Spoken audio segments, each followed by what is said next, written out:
Greetings and welcome to our devotion time. It's great to see you. Today I'm going to do things a little bit different and just look at one word instead of scriptures today as we continue to look at Noah and the flood. And that's the word I want to look at today. It's flood.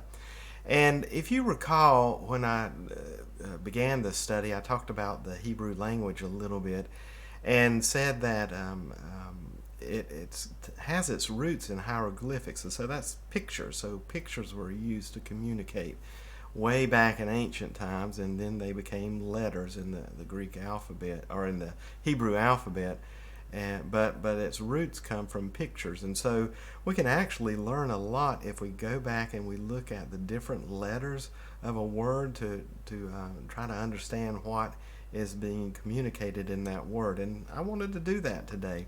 So our English word for flood, translated as flood from the Hebrew word is mabul. And there's four letters there. There's a mem, a bait, a vav, and a lamed. And if you do a detailed study and you have a Strong's Concordance, look up word in the Hebrew section 3999, and you'll see the Hebrew word there, and it's written out as well. And it'll help you pronounce the word in Hebrew as well. And we'll discover as you continue to look at this word that this word has a root word. And if you study language, you'll see all kinds of things like this. Yabel. And this Strong's Concordance word is 2986. And it means he brings or he carries along. And so when we kind of put this meaning together with the first letter there, we get a sense of flowing water. That's kind of what the first letter in flood means, this idea of flowing water. And my mind thinks about Christ talking about living water, because in a sense this is some of the things that are going on with the flood. There's a correcting going on here.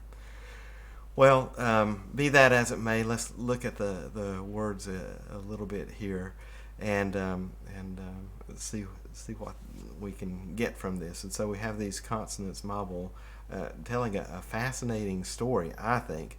The mem, which has a word picture of flowing water, is natural enough. We kind of understand where we get the meaning flood from this word.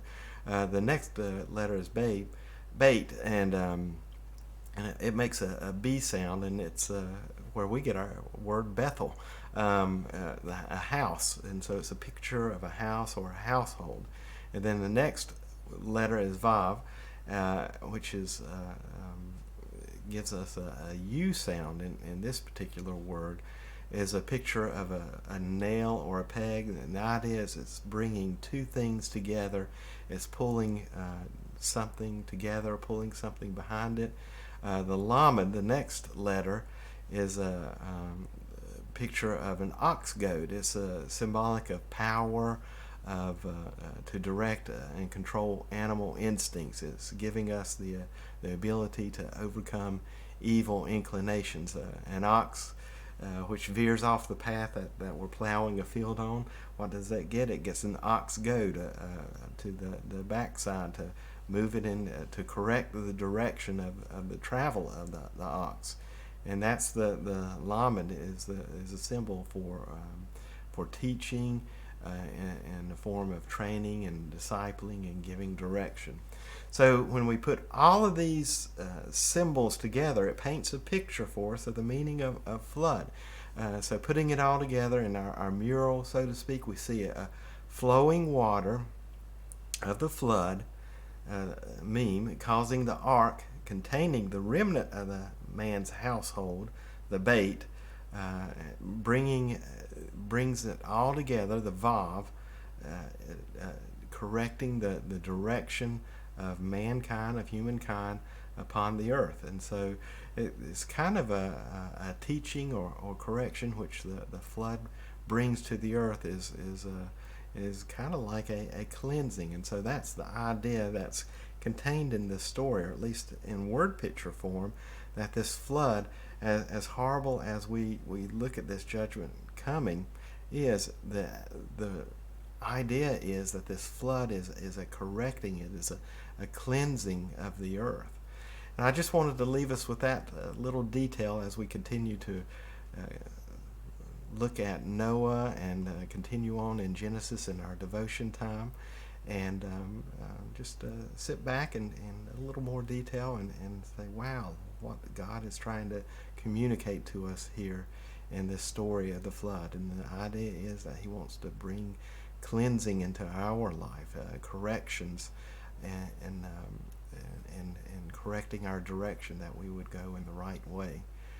All right, I'll leave you with those thoughts today. Next week, instead of being in Genesis, I'm going to pause a little bit since we're so close to Christmas, and do a few Christmas devotions share that with you next week.